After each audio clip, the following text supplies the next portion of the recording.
அருள்மிகு குழந்தை வேலாயுதசாமி திருக்கோயில் வந்திருக்கோம். குருந்தமலைன்னு சொல்றாங்க. இது வந்து முருகன் மூலவர் வந்து முருகன் கோயில். இந்த முருகன் வந்து எப்படி இங்க வந்து கோயில் அமைச்சதுக்கு உண்டான வரலாறு என்ன அப்படிங்கறது வந்து நம்ம மேல போய் பார்த்துட்டு என்னன்னு தெரிஞ்சுக்கலாம். வாங்க போலாம்.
நாம் எங்கே இருக்குன்னு பார்த்தீங்கன்னா குருந்தமலை கோயிலுக்கு வேறு எதிர்த்தாப்பில் இருக்கிற அகத்திய லிங்கத்தை நிற்கிறோம். இங்கே என்ன சிறப்பு என்னன்னு பார்த்தா இந்த மரம் ஃபுல்லாக இங்கே இருக்க மரம் பார்த்தீங்கன்னா குருந்த மரம். இந்த மலை ஃபுல்லாக குருந்த மரம் தான் இருக்குது. அதனால தான் இந்த இடத்துக்கு இந்த பேர் வந்து குருந்தமலைன்னு சொல்கிறாங்க. இந்த இடம் நான் காமிக்கிற இடம் என்னன்னு பார்த்தீங்கன்னா குருமுனி அகத்தியருக்கு வந்து முருகர் வந்து அருள் செய்த இடம் அப்படின்னு சொல்கிறாங்க. இந்த குருமுனி அகத்தியருக்கு வந்து அருள் செய்த இடம் இந்த இடம். அந்த இப்போ மரம் இல்லை. அதே மாதிரி பின்னாடி நம்ம இப்போ பார்த்துருப்பீங்க. அது எதுவும் பார்த்தீங்கன்னா கங்காதீஸ்வரர் ஒரு சிவனை வந்து அகத்தியர் வழிபட்டு இருந்தாராமா இங்கிருந்து. இதில் சரளம் நம்ம மேலே போயிட்டு அந்த வரலாறு பற்றி நம்ம மறுபடியும் நம்ம இதெல்லாம் பார்ப்போம். இப்போ நம்ம தரிசனம் முடிச்சுட்டு நம்ம முருகன் சன்னதி கொஞ்சம் முன்னாடி கீழே நம்ம நிற்கிறோம். மேலே வந்துட்டு ஃபோட்டோ எடுக்கிறக்கோ இல்லை வீடியோ எடுக்கிறக்கோ அனுமதி இல்லைன்றனால நம்ம மேலே எதுவும் பண்ண முடியல, எதுவும் காமிக்க முடியல. இப்போ நாங்கள் தரிசனம் முடிச்சு கீழே வந்துட்டோம். இப்போ மேலே வந்து அந்த கோயிலோட வரலாறை பற்றி நம்ம விசாரித்தோம். அந்த கோயில் வரலாறு என்னன்னு பார்த்தீங்கன்னா ஒரு 1000 ஆண்டு பழமை வாய்ந்த கோயில் இந்த குருந்தமலை கோயில். அந்த முருகன் கோயில் வந்து கிட்டத்தட்ட 1000 ஆண்டு பழமை வாய்ந்த கோயில். இந்த 1000 ஆண்டு பழமை வாய்ந்த கோயில் எப்படி உருவான கதை என்னன்னு பார்த்தீங்கன்னா 501ஆம் செட்டியார்னு சொல்லி போட்டு ஒரு வணிக பெரிய சமூகம் வந்து இங்கே இருந்திருக்கு.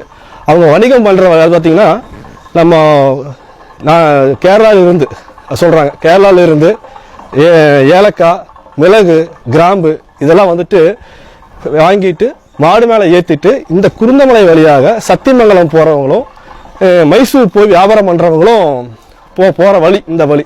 அப்படி அவங்க வரும்போது அதாவது இந்த 501ஆம் செட்டியார் அவங்க அதுதான் மெயின். அவங்க தான் வணிகம் பெரிய அளவில் பண்ணிட்டு இருந்திருக்காங்க. அவங்க வந்து இந்த வழியில் ஒரு நாள் வரும்போது இருட்டாகி தங்கிட்டாங்க. இந்த மலையில் தங்கி இருந்திருக்காங்க.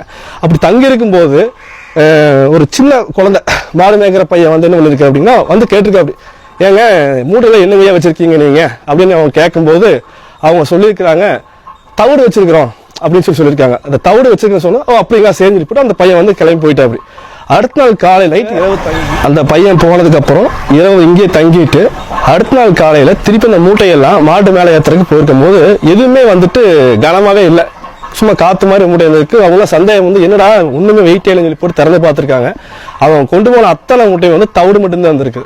அப்போதான் அவங்களுக்கு தெரிஞ்சிருக்கு ஏதோ ஒரு குழந்தை வந்து தெய்வம் மூலமாக வந்து நம்மளை கேட்டிருக்கு. அந்த தெய்வம் நம்ம போய் சொல்லிட்டு சொல்லி எல்லாரும் மன்னிப்பு கேட்கும்போது ஒரு ஆசாரி ஒளி மாதிரி கேட்டிருக்கு. என்னன்னா இந்த மாதிரி வந்து நான் குழந்தை வேளாத சாமி, நான் வந்து உங்களுக்கு கேட்கும்போது நீங்கள் இந்த மாதிரி பொய் சொன்னதுனால உங்களுக்கு தண்டிக்க நினைச்சா இந்த மாதிரி பண்ணுனேன் அப்படின்னு அவர் சொல்லியிருக்காரு. அப்போ அவங்க மன்னிப்பு கேட்டதுக்கு வந்து திரும்பி பழையபடியே அந்த மூட்டை ஃபுல்லாக அவங்க வச்சிருந்த மாதிரி திருப்பி மிளகு, கிராம்பு, ஏலக்காயை மறுபடியும் அதெல்லாம் மாறிடுச்சு. அப்போ இதை வந்து அவங்க வணிக சங்கத்தை சொல்லும் போது அப்போ வந்து கங்காதரன் சொல்லி ஒரு பெரிய வணிகர் இருந்திருக்கார். அவர் தான் இந்த குருந்தமலையை வந்துட்டு முருகருக்கு சன்னதி எழுப்பி குழந்தை வேலாயுதமாக இந்த திருக்கோயிலை கட்டி இன்னைக்கு வரைக்கும் அந்த குடும்பம் வந்து பராமரிச்சுட்டு இருக்கு. இவர் வந்து குழந்தை ரூபத்தில் வந்து நமக்கு வந்து இங்கே வர மக்களுக்கெல்லாம் வந்துட்டு அருள்பாலிச்சிட்டு இருக்காரு. நம்ம இதோட வரலாறு அவ்வளோதான். இதுக்கு மேலே வந்துட்டு வள்ளி சுனைன்னு சொல்லியிருக்காங்க. நம்ம கீழே போய் பார்த்துட்டு அது எங்கே இருக்குன்னு சொல்லி போட்டு நம்ம போய் பார்க்கலாம். வாங்க போகலாம்.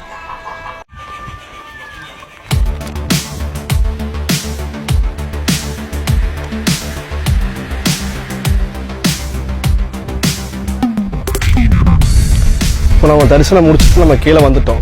இப்போ நம்ம நிற்கிற இடம் பார்த்தீங்கன்னா இந்த வள்ளிச்சுனைன்னு போகிற வழிக்கு முன்னாடி இது நம்ம எனக்கு பின்னாடி படி பார்க்கலாம். நீங்கள் இந்த வழியாக தான் நம்ம மேலே வள்ளிச்சுனைக்கு மேலே போகணும். கிட்டத்தட்ட ஒரு ½ ஹவரில் மேலே போகலான்ட்டாங்க. அங்கே மேலே என்னென்னு பார்த்தீங்கன்னா ஒரு சின்ன குகை, அதாவது ஒரு ஆள் மட்டுமே போகக்கூடிய ஒரு சின்ன குகையில் வந்து வள்ளி அம்மா வந்துட்டு தரிசனம் தராங்க. அது பக்கத்தில் வந்து ஒரு காணாச்சுனை இருக்குது. நீங்கள் வந்து மேலே போய் பார்க்கலாம். நம்ம இன்றைக்கி கொஞ்சம் லேட்டாகி போனதுனால மழை வேறு வந்துட்டு இருக்குது, அதனால் நம்ம போக முடியாது. அதனால் வந்துட்டு நம்ம இன்னொரு நாளைக்கு நம்ம மேலே போய் தனியாக ஒரு வீடியோ பார்ப்போம்.